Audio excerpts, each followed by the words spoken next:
Panda anthem. Ian, what's up? Red Panda anthem. Red Panda, what's good? Red Panda anthem. What do you think about we're in the first month of recession officially? So are you bullish on the market in general right now? Or are you still waiting to deploy capital? You think it can go lower?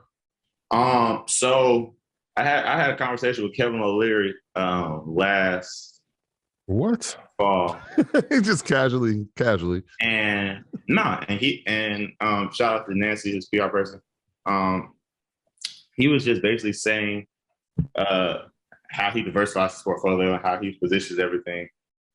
And I'm saying this for two reasons. First reason I remember, because I remember him telling me he officially had a 10% crypto allocation. So I just remember that sticking with me, because y'all remember he was number one anti-crypto. So once he did a 10%, yeah, for sure. Yeah, you gotta. My advice is follow big money, follow smart money. So that was the first thing. So then, the second part of that was, I just look at it as if I actually forgot the question, dog. Can't even lie to you. No.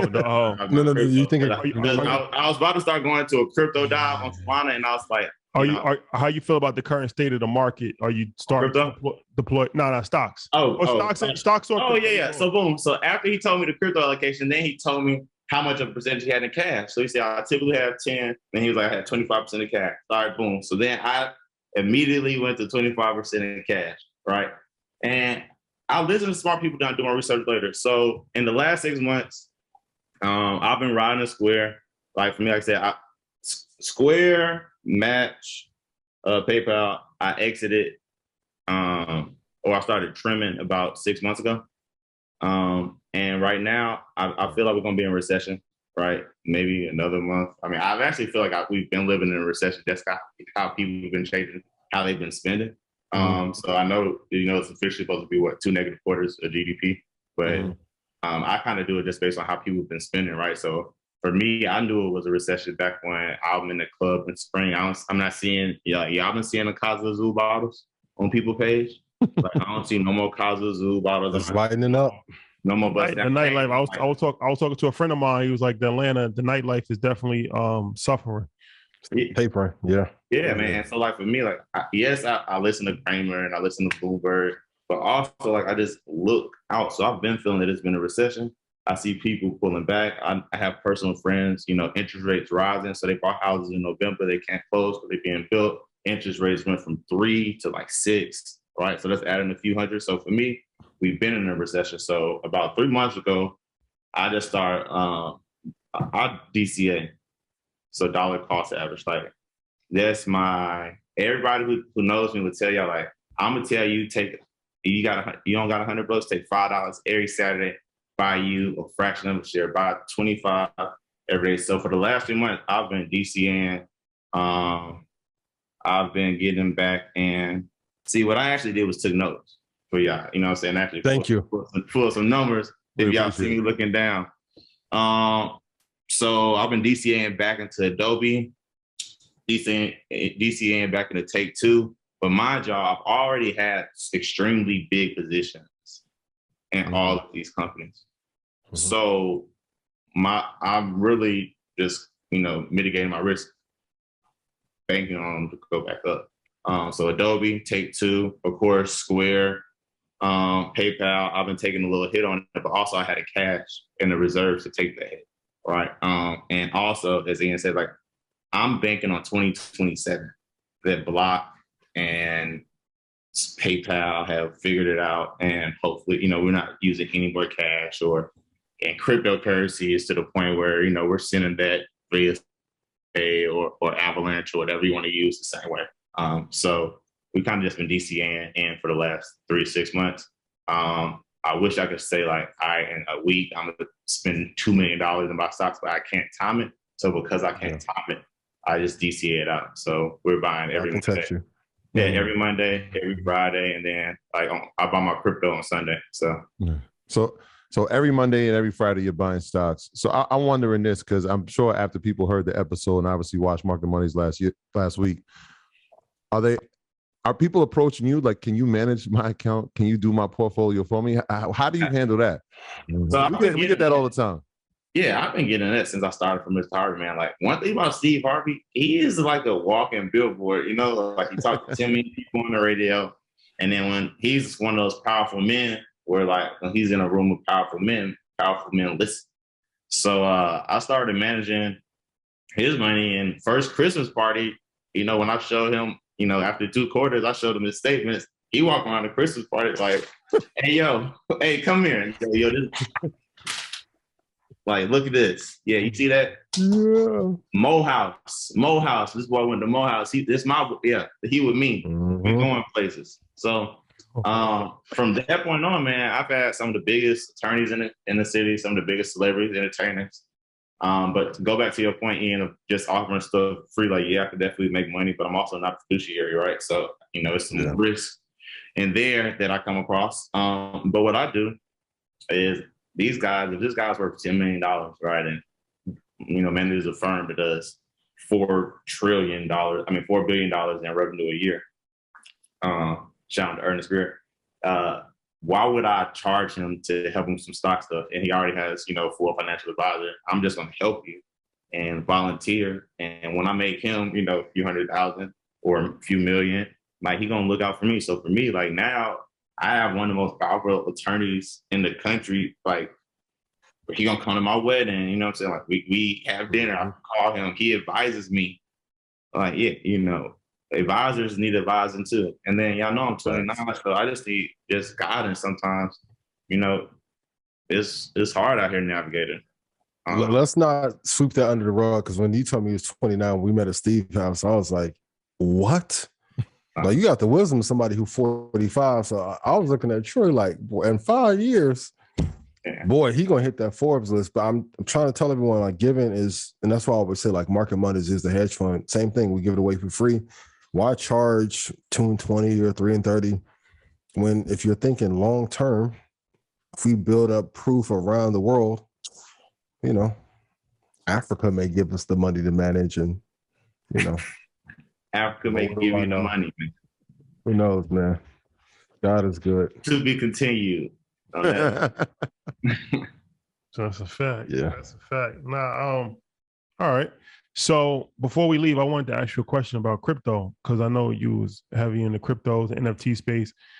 How do you feel about the current state of NFTs and crypto? They're both suffering. NFT market is down heavy. Crypto is down heavy. Are you still bullish on NFTs and crypto? So before I even get into NFTs and crypto, I can't talk about this without saying, like, I probably do a lot of shout outs too, but I don't do interviews a lot. See, I got, like, you know, I got a lot of people, you know, so a lot of people in the village. So before I start talking about crypto, shout out my boy Julian McMillan, Monetize Big E, my Morehouse brother. Him and I kind of dove into crypto at the same time. And then shout out Joe Black on Instagram. His real name's Carl. He's one of the quants I was telling you about, Ian. And basically, they introduced me to this group called the Blacklist, and it's about 150, 200 people.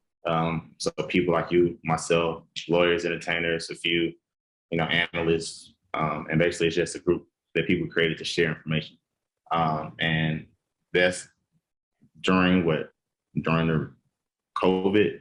I think I was probably 8 hours in Discord a day with these guys, and I learned everything from exactly like what's a smart contract is, what's the difference between Avalanche, Polygon, what's the difference between, you know, NFTs and the different type of ways of farming them, and everything you can possibly imagine. So first off, shout out to those guys.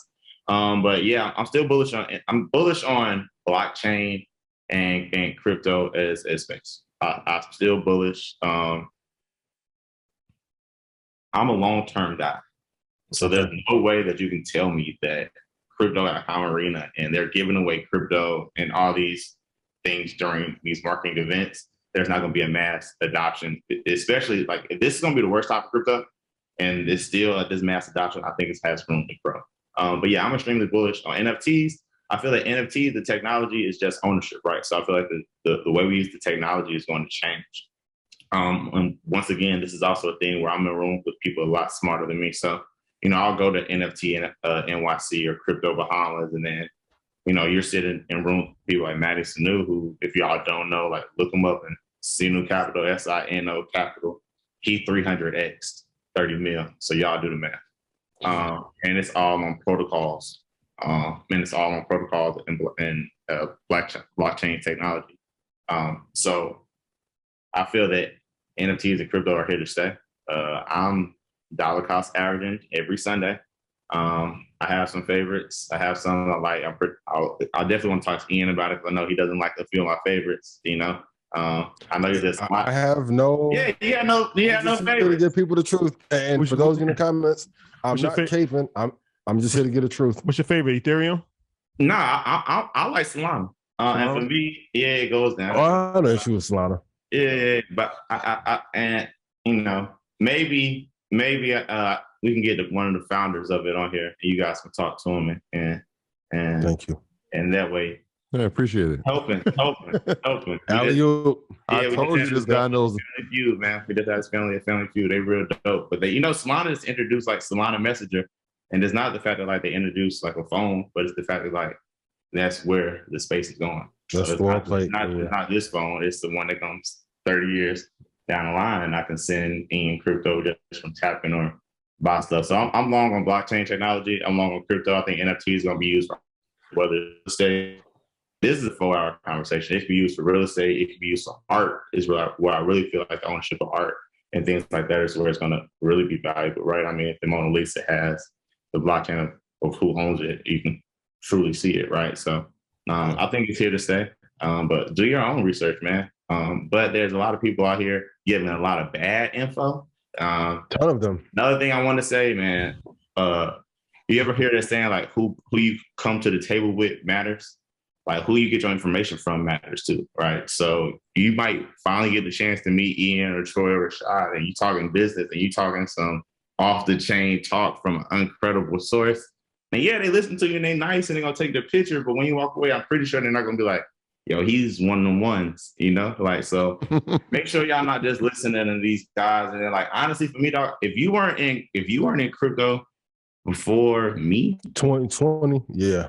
Nah, 2020, bro. If you weren't in on Bitcoin, we're like, I need you to be on at least 3 exchanges that crash and like that are no longer. So like 2013, 2012. Like my pop was telling me like he was buying Bitcoin when it was like $14, you know, and he was like buy 1,000 my freshman year in college. I was like, man, you know, and then when I graduated, I was like, dang. So careful who y'all listen to, man.